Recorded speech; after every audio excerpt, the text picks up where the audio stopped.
રામ રામ સીતારામ ભાઈઓ અને બહેનો. આપણા દેશમાં કહેવત છે ને કે સોનું એ તો સોનું છે, એ મુસીબતનું ઘરેણું છે.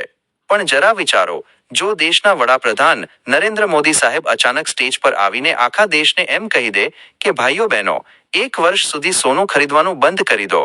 साथियों, हमें विदेशी मुद्रा बचाने के जो भी रास्ते हम लोग अपना सकते हैं, हमें बचाना होगा. साथियों, गोल्ड यानी सोने की खरीद एक और पहलू है जिसमें विदेशी मुद्रा बहुत अधिक खर्च होती है. एक जमाना था जब संकट आता था, कोई युद्ध होता था, तो लोग देश हित में सोना दान. તો તમારા ઘરમાં શું માહોલ થાય? બાપા કમ્પાઉન્ડમાં આંટા મારવા માંડે અને મમ્મી ટેન્શનમાં આવી જાય કે દીકરીના લગ્નનું શું કરશું. પણ પીએમ મોદીએ જ્યારે આ વાત કહી ત્યારે એની પાછળ ભારતને દુનિયાની સૌથી મોટી આર્થિક તાકાત બનાવવાનો એક બહુ મોટો માસ્ટર પ્લાન છુપાયેલો હતો. આજે આ 8 મિનિટના વિડીયોમાં હું તમને એવું ગણિત સમજાવીશ કે તમે પણ કહેશો, અલ્યા ભાઈ, મોદી સાહેબનું મગજ તો માનવું પડે. સોનું ખરીદવાથી ભારત દેશ ગરીબ થાય છે કે અમીર? અને જો 1 વર્ષ સોનું ન ખરીદીએ તો દેશના કયા પ્રશ્નો ચપટીમાં ઉકેલાઈ જાય? વિડીયો પૂરો જોજો, મજા આવી જશે. સૌથી પહેલા તો એ સમજો કે આપણને ભારતીયોને સોના પ્રત્યે કેટલી દીવાનગી છે. દુનિયામાં સૌથી વધુ સોનાનો વપરાશ કરનારા દેશોમાં આપણો ભારત દેશ બીજા નંબરે આવે છે. આપણા દેશમાં લગ્નગાળો હોય, દિવાળી હોય, અખાત્રીજ હોય કે ધનતેરસ, સોનું ખરીદવા લાઈનો લાગે છે. એક અંદાજ મુજબ ભારતના ઘરોમાં અને મંદિરોમાં થઈને અંદાજે 25,000 ટનથી વધુ સોનું લોકરોમાં પડ્યું છે. આખી દુનિયાની બેંકો પાસે જેટલું સોનું નથી ને, એટલું સોનું તો આપણી ભારતીય માતાઓ બહેનોના કબાટમાં પડ્યું છે. હવે સવાલ એ થાય કે આટલું બધું સોનું હોવાતા મોદી સાહેબે કેમ કીધું કે 1 વર્ષ સોનું ના ખરીદો? ચાલો આની પાછળનું અસલી આર્થિક ગણિત સમજીએ. મિત્રો, ભારત દેશમાં સોનાની ખાણો બહુ ઓછી છે, એટલે કે આપણી પાસે કુદરતી સોનું બહુ નથી. તો પછી આટલું બધું સોનું આવે છે ક્યાંથી? આપણે સોનું બહારના દેશોમાંથી આયાત કરવું પડે છે, એટલે કે વિદેશથી મંગાવવું પડે છે.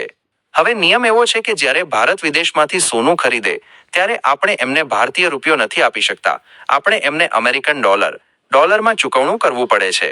ભારત સરકાર દર વર્ષે હજારો લાખો કરોડ રૂપિયાના ડોલર ખર્ચીને બહારથી સોનું મંગાવે છે. આનાથી બે મોટા નુકસાન થાય છે. આપણું કિંમતી વિદેશી હુંડિયામણ ફોરેન એક્સચેન્જ રિઝર્વ એટલે કે આપણા દેશના ડોલર બહાર વહી જાય છે. જેટલા વધારે ડોલર બહાર જાય એટલો આપણો ભારતીય રૂપિયો નબળો પડે છે અને મોંઘવારી વધે છે. હવે પીએમ મોદીની એ વાત પર આવીએ. જો આખો દેશ નક્કી કરી લે કે 1 વર્ષ સુધી કોઈએ સોનાનો એક ટુકડો પણ નથી ખરીદવો, તો દેશમાં શું મોટો ચમત્કાર થાય?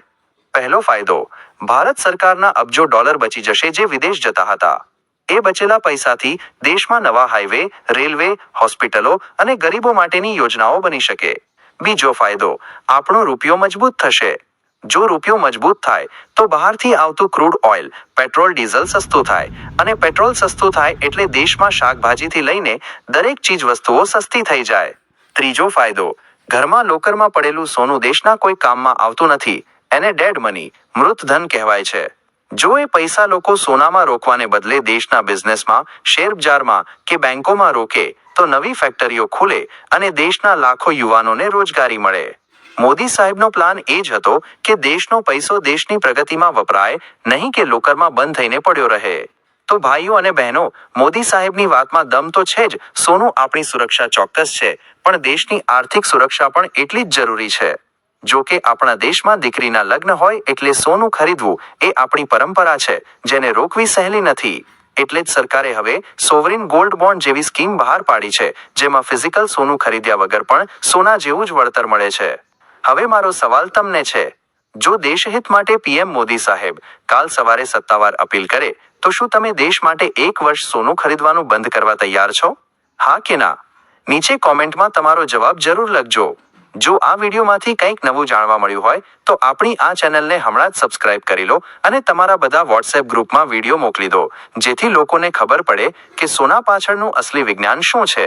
મળીએ આગલા વિડીયોમાં. ત્યાં સુધી જય હિન્દ, જય જય ગરવી ગુજરાત. રામ રામ.